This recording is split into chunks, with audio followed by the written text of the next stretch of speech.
ഈശോ മിശിഹായിക്ക് സ്തുതിയായിരിക്കട്ടെ. ഈശോയുടെ പീഡാനുഭവ മരണ ഉദ്ധാന രഹസ്യങ്ങളിലേക്ക് ഏറ്റവും അടുത്ത ദിനങ്ങളിലേക്ക് നമ്മൾ ഒരുങ്ങിക്കൊണ്ടിരിക്കുകയാണ്. ഓശാന കഴിഞ്ഞു, പെസഹ തിരുനാളിനുള്ള ഒരുക്കത്തിലാണ്. നോമ്പിലെ അവസാന തിങ്കളാഴ്ച നമ്മൾ ധ്യാനിക്കുന്ന സുവിശേഷ ഭാഗം ദേവാലയ ശുദ്ധീകരണത്തെ പറ്റിയാണ്.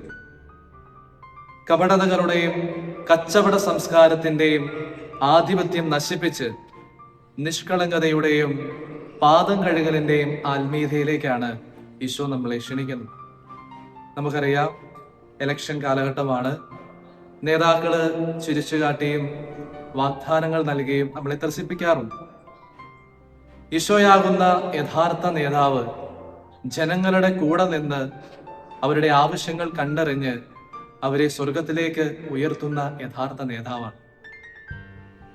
ഈ കാലഘട്ടത്തില് സോഷ്യൽ മീഡിയയുടെ അതിപ്രസരം മൂലം ശരീരമാകുന്ന നമ്മുടെ ദേവാലയത്തേക്ക് നമ്മൾ മലിനപ്പെടുത്താൻ സാധ്യതയേറെയുണ്ട്. യഥാർത്ഥ രക്ഷകനും നാഥനുമായ ഈശോ നമ്മളെ പാപത്തിൽ നിന്ന് രക്ഷിക്കുകയാണ്. ഈശോയുടെ പീഡാസഹന മരണ ഉദ്ധാന രഹസ്യങ്ങൾ ഏറ്റവും അടുത്ത് കൊണ്ടാടുന്ന ഈ ദിവസങ്ങളിൽ നമ്മുടെ ശരീരമാകുന്ന ദേവാലയത്തെ നമുക്ക് ശുദ്ധീകരിക്കാം. വിശുദ്ധ കുമ്പസാരത്തിലൂടെ നമ്മുടെ ഹൃദയങ്ങളെ നിർമ്മലമാക്കാം. തമ്പുരാൻ നമ്മുടെ കൂടെയുണ്ട്. God bless you. ആമേൻ.